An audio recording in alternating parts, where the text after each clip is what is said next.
Congratulation Harnaaz जी, आपने हमारे देश का नाम और लाइक रोशन किया। तो बताइए कि कैसा रहा एक्सपीरियंस विथ मिस यूनिवर्स तक का, और ये जो आपने क्राउन जीता है वो अपने आप में बहुत बड़ी बात होती है, तो कैसा रहा ओवरऑल एक्सपीरियंस मिस यूनिवर्स तक का सफ़र? पहली बात तो थैंक यू सो मच। आपने बोला कि बहुत बड़ी बात है, बिल्कुल 21 सालों के बाद इंडिया को ये क्राउन मिला है, पर ये सिर्फ मेरी नहीं, सबकी मेहनत थी और इसकी वजह से हमें ये क्राउन मिला है। कब से हम वेट कर रहे थे इस चीज़ के लिए। काफ़ी खुशनसीब महसूस करती हूँ मैं अभी, पर मैं कह कर गई थी जाने से पहले, पर मैं okay I think I should say काफ़ी खुशनसीब महसूस करती हूँ मैं, पर मैं कह कर गई थी कि मैं हरनाज हूँ और देश का नाज हूँ और मैं क्राउन ज़रूर लेकर आऊँगी। और मैंने आई थिंक वो किया, right, and I am happy. I just can't wait कि मैं ये सब कुछ सेलिब्रेट करूँ इंडिया के साथ, एंड जो इश्यूज़ हैं जिसके बारे में बात करना चाहती हूँ, एंड मैं डिटर्मिन्ड हूँ उसके बारे में और अच्छे से बात करूँ। ऐसा कॉन्फिडेंस आई थिंक हमारे देश के सारे यूथ के अंदर होना चाहिए कि मैं यहाँ जाऊँगी और ये जीत कर लाऊँगी। यू नो हरनाज जी, क्योंकि जितना मेरा नॉलेज है, दुनिया में पूरे, ना कि सिर्फ इंडिया में बल्कि पूरी दुनिया में बहुत सारे मॉडल हैं, मेल हो या फीमेल, लेकिन जो क्राउन किसी कुछ एक चुनिंदा लोगों के पास आता है, तो जिनमें से आप एक हैं, तो देन वो क्राउन आपको पहनाएंगे। वो मैं वीडियो भी देख रहा था। What's your feeling? Oh my God, कहना चाहेंगे आप? आई थिंक वो फीलिंग बहुत अनएक्सप्लेनेबल होगी मेरे लिए, क्योंकि जब उन्होंने इंडिया बोला तो मेरे को ऐसे यकीन नहीं हो रहा था कि उन्होंने इंडिया बोला, एंड मैं एकदम से रोई, जैसे आपने वीडियो में देखा। बट आई थिंक जब मैं रोई तो मेरे साथ पूरा भारत भी रोआ, और वो फीलिंग बहुत ही यूनिवर्सल थी। एंड मुझे वो जब मैंने क्राउन डाला तो शायद आपने देखा भी होगा कि मैंने उसको पहले उसका माथा टेका, एंड ऐसे कुछ इंटेंशनली कुछ नहीं, बस वो होता है ना, जैसे जब मेरा नेशनल क्राउन भी था, जब मेरे को वो पहनाने वाले थे, तो मैंने जब पहना उसके बाद मैंने उसको भी मैंने माथा टेका। सो दैट्स समथिंग, मेरे लिए वो क्राउन का मतलब ये नहीं है कि आप जीत गए हो, आप दुनिया की सबसे खूबसूरत लड़की हो, जो कि अभी मैंने देखा है बहुत लोग मुझे से बोल रहे हैं। That's not the reality. The thing is वो क्राउन आपकी बहुत बड़ी रिस्पॉन्सिबिलिटी है।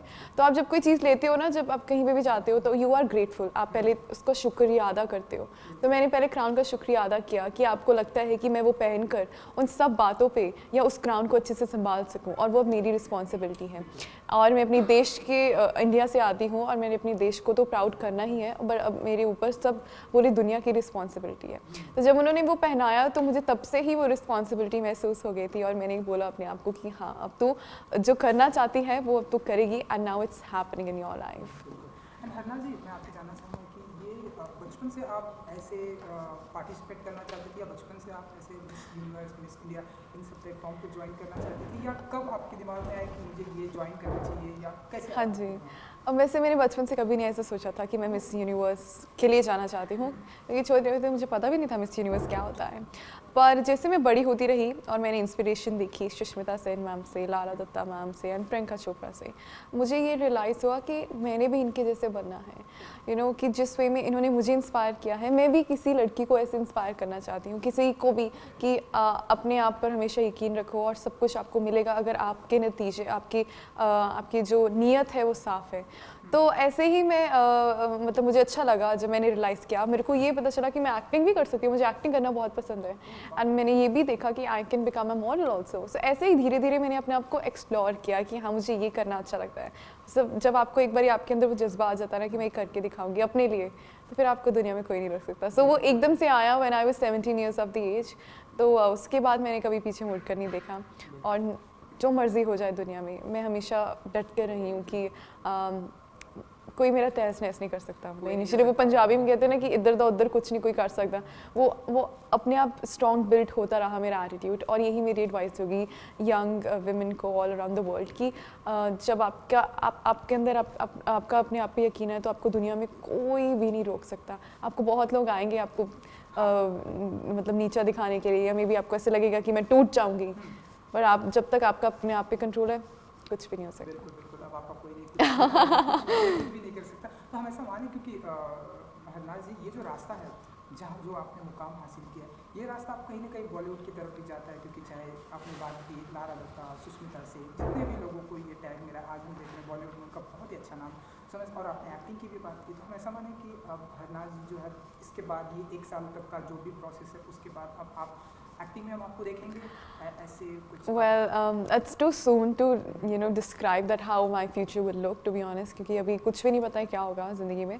But being an actor, I am looking forward. जो भी होगा, let's hope for the best, to be honest.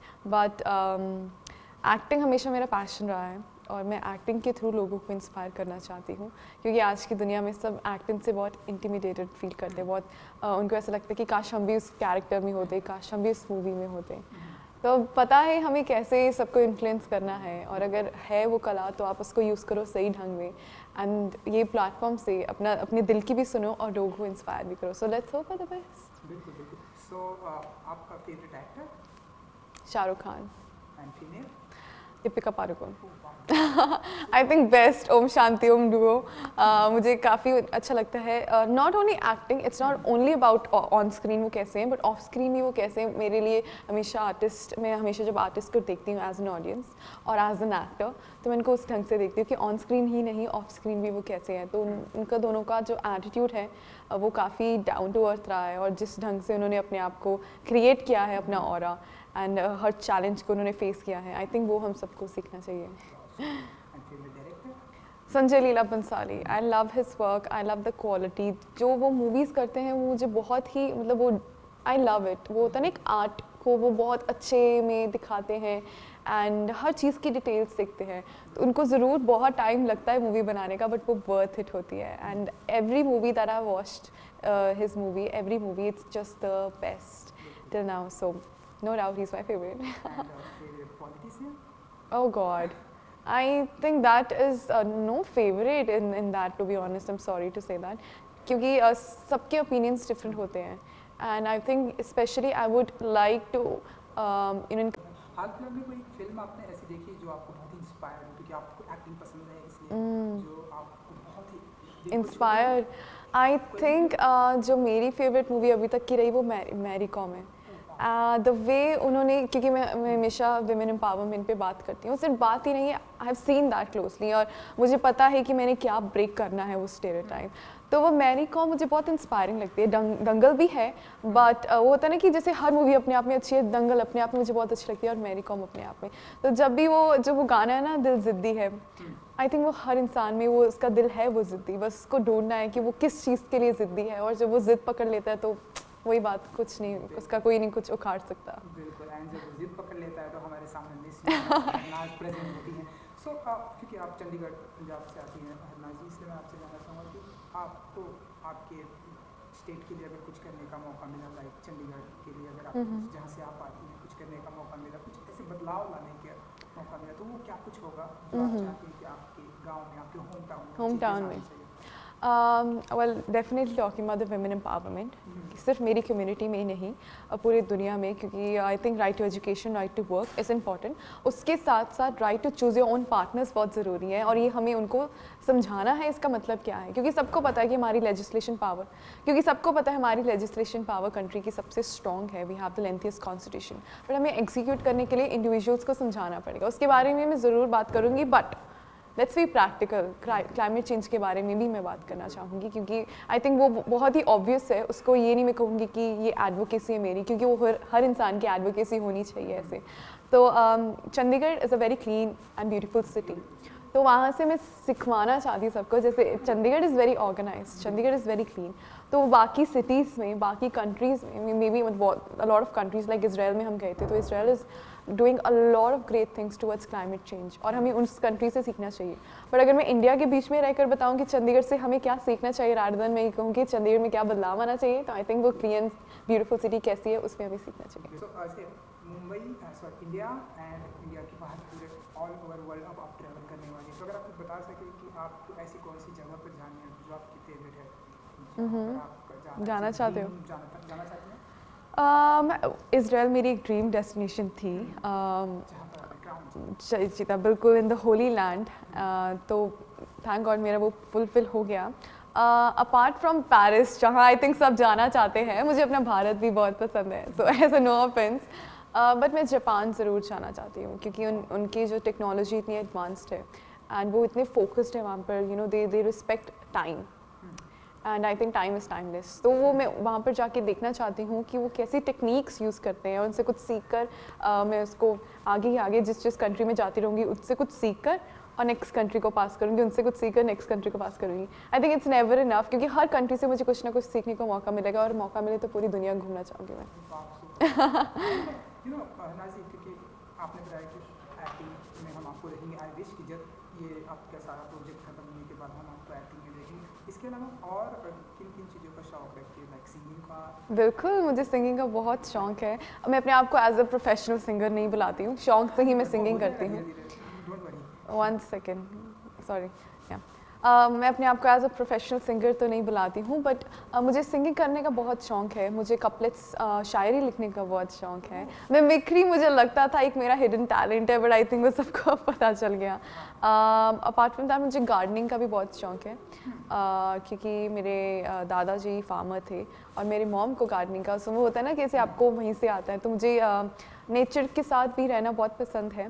तो ये ऐसी छोटी छोटी चीज़ें हैं जो हरनाज को डिफाइन करती हैं। किसी एक की मिमिक्री, किसी जो आप ज़रूर। आप चाहते हो कि मैं किसी फेमस पर्सनालिटी की मिमिक्री करूं, तो आपको फिर वेट करना पड़ेगा जब तक मैं किसी की बायोपिक करूंगी। चलिए आगे मैं अपने हमारे मिस यूनिवर्स पे आता हूँ कि जब ये आपकी जर्नी स्टार्ट हुई तो क्योंकि आपको ऐसा लगा कि ऐसे कुछ नर्वस हुई आप, या कुछ भी ऐसी फीलिंग आई कि यार ये बहुत ही टफ है, या आपको ऐसा आ गया कि हाँ ये मैं जीतने वाली हूँ? कब आपको ऐसा? Right, I think nervous is a very very natural feeling. कुछ गलत नहीं है अगर आप नर्वस फील करते हो, पर उसको ओवर पावर कैसे करना है वो बहुत ज़रूरी है, क्योंकि आखिर में इंसान वो ही सक्सेसफुल हो जो अपने इमोशंस को कंट्रोल कर सके। एंड ज़रूर मैं थी नर्वस, जैसे हर लड़की थी, पर एट द एंड मैंने अपनी विजन को देखा और मैंने अपने आप को बार बार स्टेज पे चढ़ने से पहले ये सवाल पूछा कि मैं क्यों आई हूँ, और ये मौका मुझे बार बार नहीं मिलेगा। तो that 1 minute of my life can decide कि मेरी लाइफ में क्या होगा आगे, और जो होगा अच्छे के लिए होगा, और अपने आप पे यकीन रखो तो ही आपको सब कुछ मिल सकता है। तो मैंने जब स्टेज में थी, I was being my self, मैं किसी और की तरह नहीं दिख रही थी। मैं भूल गई थी मेरे आसपास कितनी सुंदर लड़कियां हैं, कितनी टैलेंटेड लड़कियां, कितने लोग बैठे हैं। मैं बस अपने आप पे ध्यान दे रही थी। आई थिंक तभी आप जीत सकते हो अपने आप से। Super, thank you so much. हमसे बात करने के लिए thank you so much. Thank you, thank you.